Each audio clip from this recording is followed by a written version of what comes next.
My closest friends in high school, the kids I ate lunch with, included a Cuban Jew, a South Indian Hindu, a Nigerian evangelical, a Mormon, a Lutheran, a Catholic.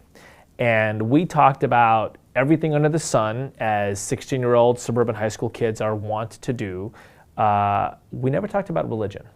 And even though there were parts of all of our lives that were at least a little bit religious, it generally manifested in something along the lines of, I can't play basketball this Sunday because my mom's making me go to some religion thing. But our families had a certain set of expectations around our religious participation, and some people, especially my Latter-day Saints friend, was especially involved in that kind of stuff.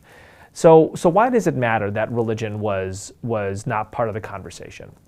Well, for a couple of months during my high school career, a group of thugs in my school started going after my Jewish friend. And they would call him ugly anti-Semitic slurs in the hallway, and they would scrawl really terrible things on classroom desks. And I saw my once vibrant friend like slink into the shadows of the school. He would come to school right as the opening bell rang. He would leave right as the closing bell rang. And I watched this happen over these couple months. A few years later, when we were home from college for a summer, he brings this up with me. And he says, you know, those were the worst months of my life.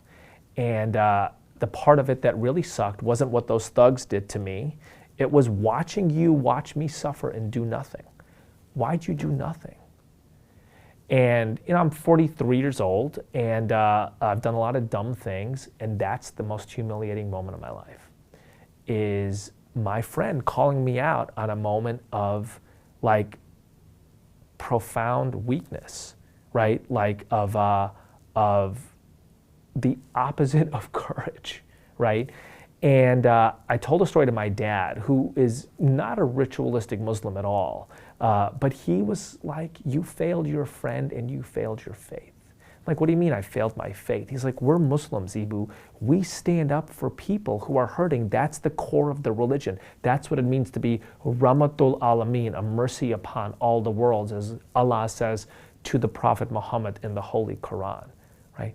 And that's when I started to think to myself, why is it that my friend group wasn't talking about religion, but these thugs in my school were happy to be openly anti-Semitic? And it's one of the early experiences in my life that got me thinking about how important it is to be positive and proactive about engaging religious identity towards interfaith cooperation.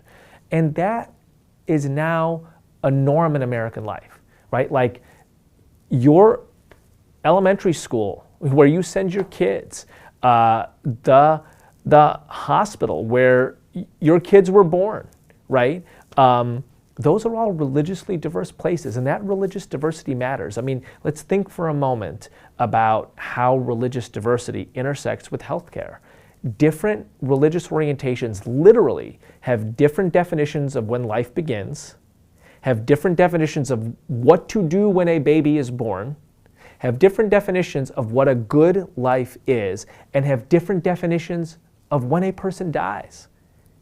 So if you are a nurse or a doctor, and you enter the room of a Buddhist family whose grandfather is on the bed about to pass into the next world, and you point to the brain scan and say, we're very sorry that Grandpa has passed, and the family looks at you and says, Grandpa's still hooked up to the breathing machine and still has breath. He's not dead. Those Buddhists have a different definition of death than Western science. That doesn't mean you have to agree with their definition, but if you're a doctor, you better know how to handle that situation. And there are 4 million Buddhists in America. There are 4 million ELCA Christians in America, 2 million Episcopalians, 6 million Methodists. What I mean to say is that religious minority communities are growing. There's about 4 million Muslims in America, for example, a couple million Hindus. Increasingly, our educational, our healthcare facilities, our athletic leagues, our businesses are going to be religiously diverse. And part of what every educated American needs is the ability to positively engage that religious diversity.